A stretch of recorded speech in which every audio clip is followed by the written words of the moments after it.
Sultan Abdullah putra Sultan Hairun dengan gagahnya melanjutkan perjuangan ayahandanya dengan memimpin perlawanan.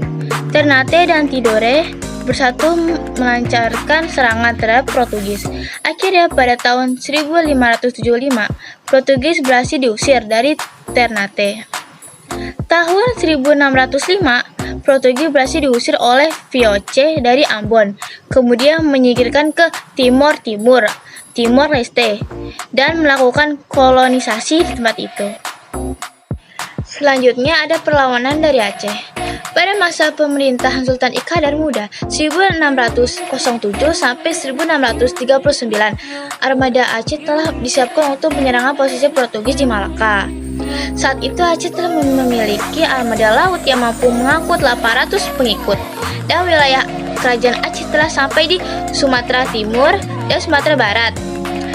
Pada tahun 1629, Aceh mencoba menaklukkan Portugis, namun penyerangan yang dilakukan Aceh ini belum berhasil mendapatkan kemenangan. Kerajaan yang terletak di Sulawesi Selatan terdiri atas dua kerajaan, yaitu Kerajaan Goa dan Kerajaan Tawau.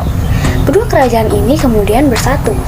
Karena pusat pemerintahannya terdapat di Makassar, Kerajaan Goa dan Tawau sering disebut sebagai Kerajaan Makassar. Suatu hari, Kerajaan Goa yang dipimpin oleh Sultan Hasanuddin dan Kerajaan Bone yang dipimpin oleh Arung Palaka sedang berselisih paham. Hal tersebut dimanfaatkan oleh VOC dengan mengadu domba kedua kerajaan tersebut. VOC memberikan dukungan kepada Raja Bone pada tahun 1667. Kerajaan Goa Tawau merupakan bandar utama untuk memasuki Indonesia Timur. Jadi, Sultan Hasanuddin bercita-cita menjadikan Makassar sebagai pusat kegiatan perdagangan di Indonesia bagian timur. Hal itu merupakan ancaman bagi Belanda sehingga sering terjadi pertempuran dan perampokan terhadap armada Belanda. Belanda kemudian menyerang Makassar dengan bantuan Arung Palaka atau Raja Bone. Dengan tipu daya, akhirnya Sultan Hasanuddin dapat dikalahkan dan harus menandatangani perjanjian Bungaya pada tanggal 18 November 1667. Perjanjian Bungaya ialah 1.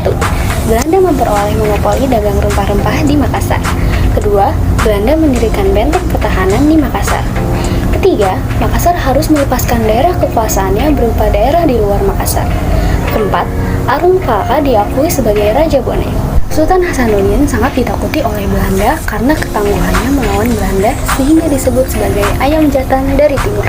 Dahulu Mataram dengan Belanda menjalin hubungan yang baik, sehingga Belanda diperbolehkan untuk mendirikan benteng gudang atau loji untuk kantor dagang di Jepara pada tahun 1615. Sebagai imbalannya, Belanda memberikan 2 meriam untuk kerajaan Mataram.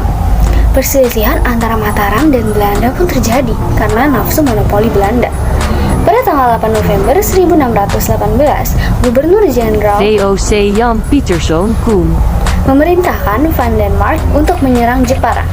Peristiwa tersebut memperuncing persaingan antara Mataram dengan Belanda.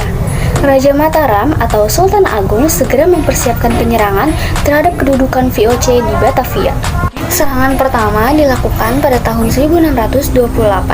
Pasukan Mataram dipimpin oleh Tumenggung Bahureso yang tiba di Batavia pada tanggal 22 Agustus 1628.